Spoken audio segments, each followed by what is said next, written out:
Welcome to the Emerging Civil War podcast. I'm Kris Mackowski, and joining me today is my good friend and heterosexual life mate, ECW's chief historian, Kris White. How are you today?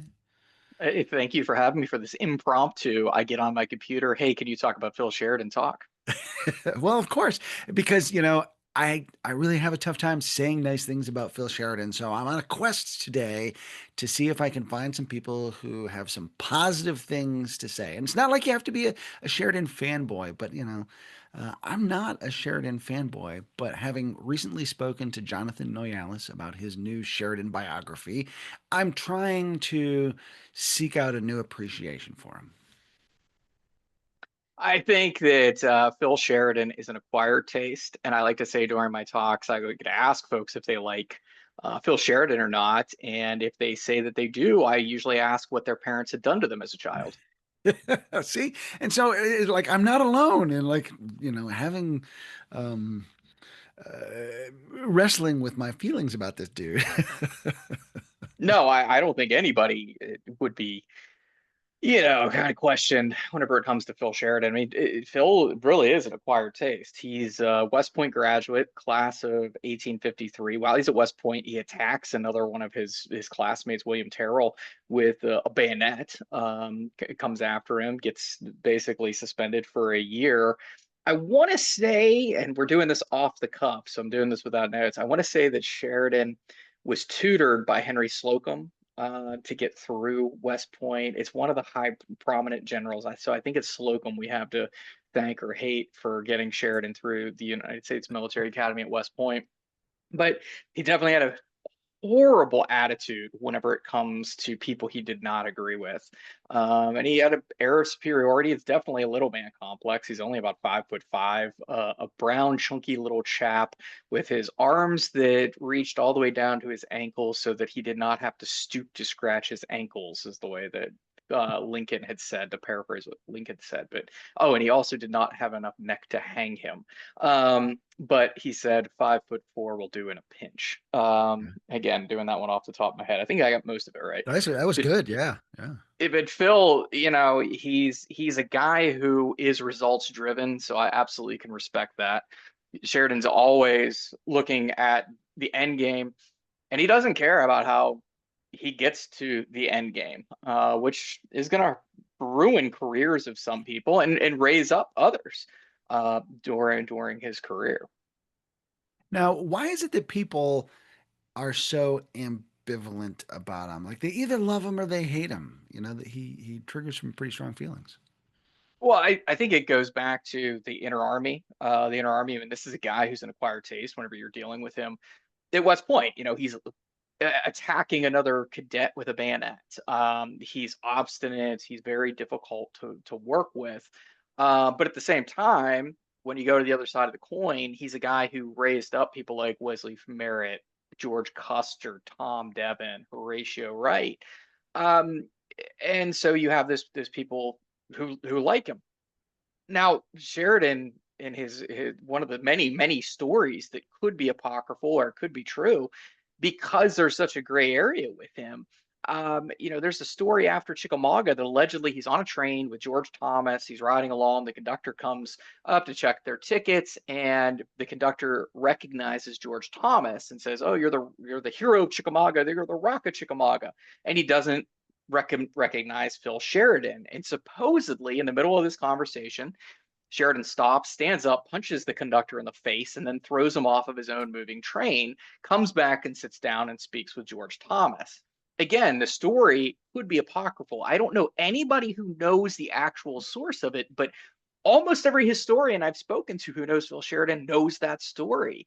Um, eh, so it's this aura that has grown up around him, and this it's his ego with the aura, with everything that he kind of accomplished that kind of goes along with it. Plus, I think it's the vilification of the lost cause whenever you get into the burning in the Shenandoah Valley. Sheridan was given a task by Grant to subdue the population.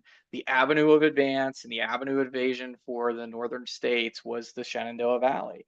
And it was a huge problem up until the fall of 1864 when Sheridan was unleashed to do what he did on the Shenandoah. So I know that people are going to sit there screaming one way that he was a hero for doing this, and others to say that he's a villain and he's a war criminal.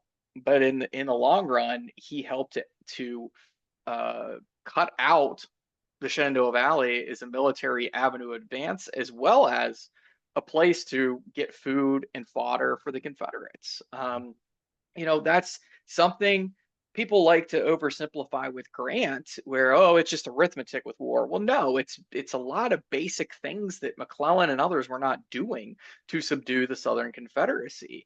And the idea with William T. Sherman, who loved the South, Phil Sheridan, who knows, he hated Texas. He said if he owned hell in Texas, that he would run out Texas and live in hell. So I don't think he liked the South very much.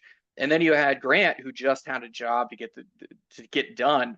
I think when you start doing the pros and cons and what it actually took to bring this prolonged bloody war to an end, you need these villains on the Confederate side, who, by the way, started the war and are now trying to make up for the fact that they lost the war by blaming Grant, the drunk, Sherman, the crazy, and Phil Sheridan, the psychopath, who's burning everything. So I think it's so easy to put them in those compartmentalized boxes, um, and lose sight of who's telling the story, when are they telling the story, and why are they telling the story. My own animosity toward Sheridan really stems from May 8th, 1864, where he has a big blow up with George Gordon Meade about how the federal cavalry is supposed to be used. And then Sheridan gets permission from Grant to ride off with the whole cavalry, leaving the Army of the Potomac blind and deaf for Spotsylvania and down through North Anna, and then comes riding back like, "Hey, what a great time I had down in Richmond," and that costs us thousands of lives, and I've just lost a lot of respect for Sheridan because of that. Um, but Jonathan suggests, like, well, there are some things that, of course, he did wrong, but there are a lot of things he did right as well. So I'm trying to find the good in the man. Well, I would go back to, I don't blame Sheridan for that. I blame Grant. Yeah. Oh, Grant for is the sure. one who blinded his own army. He sends all but four cav regiments south towards Richmond. He blinded that army, as it were, and then made it where infantry had to do the job of the cav. Whereas Stuart, the very eyes and ears of Lee's army, made the prudent decision after it came back to bite him in the butt at Gettysburg to leave cav and capable cav with the army to screen as well as scout, while he and others took off in pursuit of Sheridan. It can be argued the only thing that Sheridan's raid does in May of 1864 is kill Jeb Stuart. And there are those who out there that say that Stuart's overrated and that they were better with Fitzhugh Lee or Wade Hampton in charge of the cab. That's a whole nother argument for a whole nother time. But the reality of the situation was that Custer nearly gets himself cut off at Meadow Bridge. We have Sheridan's men who are wreaking some havoc around Richmond, but not so much that Richmond's not sending reinforcements to Lee's army. And you've taken this 12,000 man, 12,000 horses and men down to Richmond, and it really doesn't have a long-term operational objective other than killing Jeb Stuart, which wasn't the goal. It was just one of the few outcomes that were positive for the Union. Not that I'm wishing death on Jeb Stuart, but we have to look at it in the context of the war. Um, but on the flip side, with Sheridan, I think it's a learning experience that he carries into the Shenandoah Valley in 1864. For as much as you can hate on Phil Sheridan, the 64 Valley campaign, he's taking on a numerically inferior foe that is well led, at least at the beginning, by men like Robert Rhodes, Jubal Early, John Brown Gordon, Stephen Ramseur. And over time, Rhodes is killed, Ramseur is killed, and it's wasting away in 64. Gary Gallagher, in fact, says that the 64 Valley campaign is more important than the 62. But my point is that Sheridan, while he's in the Valley, utilizes what was the Army of the Potomac's cav. He utilizes elements of the Army of the Gulf and elements of the Army of the Potomac's infantry, and really plays to the strengths of Horatio Wright. He plays to the strengths of George Crook, George Custer, Tom Devon, and others. And while he gets the lion's share of the credit for it, I don't think that Sheridan I don't think Sheridan ever thought for a second he did this on his own. Because I mean, if you look at what he does at Appomattox Courthouse, he's gifting things to Libby Custer and George Custer for their service underneath him. Tom Devon is quietly promoted to Major General. Wesley Merritt's proving himself. So I think he understood how to operate a team, utilizing two various arms of the army. You know, he's utilizing the cav to cut off the Confederates, while also using them for delaying actions, using the infantry as the hammer, has a strong artillery arm. And even though he outnumbers Jubal Early in the Valley, that didn't mean anything against Stonewall Jackson in 62.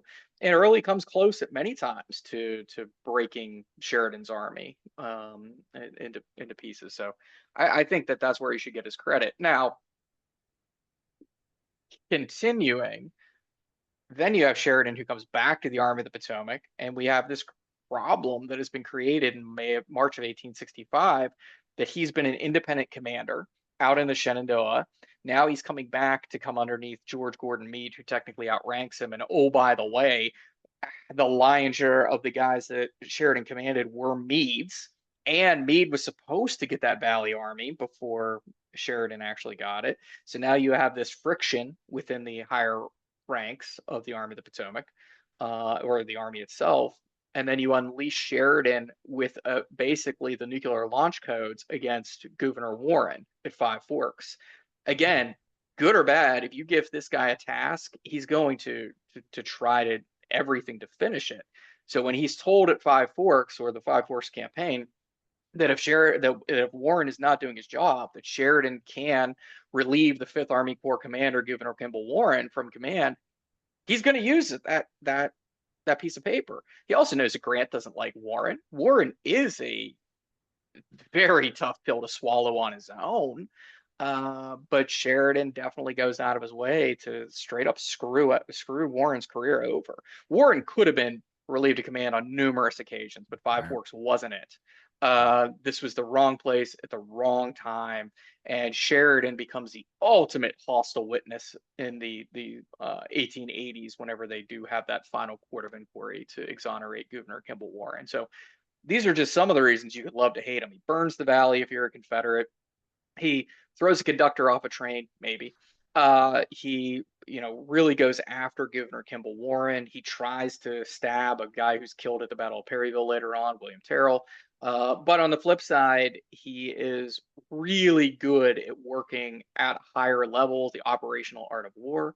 He's really good at working with the team that was underneath him in the Valley.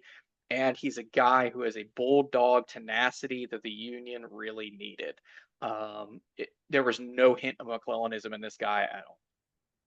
So, Jonathan gave me his top three Sheridan moments of the war. Let's cut away and take a look. If you had to have like top three Sheridan moments of the war, what would they Mhm. be? Top three moments. One would be Boonville, Mississippi. Ooh. So smallish engagement, right, in the summer of 62. It's his first crack as a cavalry brigade commander, where he actually, before the battle, kind of anticipates he might be attacked at some moment. So he kind of scouts and reconnoiters um, uh, the area around Boonville. Like, if I'm attacked, how can I move troops around? He did that. The Confederate attack happened, and he was able to maneuver his troops so that he was attacking both from the front and the rear simultaneously. Yeah. And I think he was extremely proud of that moment, because he includes a map in his memoirs of this and all that kind of stuff. So he's very, very proud of that moment. Number two, I would have to say, would be the Shenandoah Valley campaign, right? So that and victory at Cedar Creek, that's kind of the moment that puts him in the limelight, kind of elevates him to that status with Sheridan, with Sherman and Ulysses S. Grant. And then the other would be the Appomattox campaign. Okay. And again, I know this is one of those things where he has his detractors, but what Sheridan is able to do, and how he is able to infiltrate gaps in the Confederate line, and able to slow those Confederates down, it is significant. And again, not to play the what if game here, but there are people, there are veterans who are writing in the moment, and political figures writing in the moment saying, I think Sheridan's the real hero of Appomattox, that he's the hero of that campaign, and that things might not end the way they did had he not been, and his cavalry had not been so aggressive. So, Kris, as you think about Sheridan's top moments of the war, what would you give him the best credit for? I'd probably put his men in front of him more than him himself, but at Missionary Ridge out at Chattanooga. I think the story goes that it's really the men who got up and charged. It wasn't so much Sheridan, but that helps to raise him to those heights. He absolutely, during the Appomattox campaign, and again, I don't think this is so much Sheridan himself, it's the men who are under him, are the absolute bane of Lee's existence. They are out riding, they're out fighting, they are doing everything that they can to cut all of the army off. I might put number 3 up there with knocking Stuart out of the war.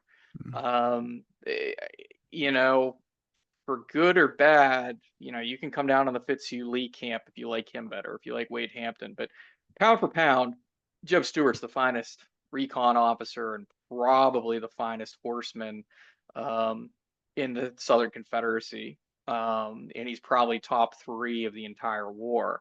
I'd put him up there with John Buford for sure, put him up there with Sheridan. Tom Devon, I think, is a guy who doesn't get a lot of credit, and there are others on both sides. But I think that knocking Stuart out of the war really leaves a vacuum in Lee's command structure that cannot be filled easily. And we have to look at that quickly in the context of the war right then and there in May of 1864. Lee had just lost Longstreet in the Wilderness, severely wounded, don't know if he's coming back. He then loses Stuart. And then just a few weeks later, Richard Ewell is going to leave on medical, and that'll replace him, Ewell, with Jubal Early to take over the Second Corps for the remainder, roughly, of the war, up until basically the Petersburg campaign, or the Appomattox campaign. So it really adds to his woes by losing Stuart at that time. All right. Well, we're going to talk to some other experts about their top Sheridan moments coming up. Kris, thanks for taking a second to let me pick your brain. Thank you.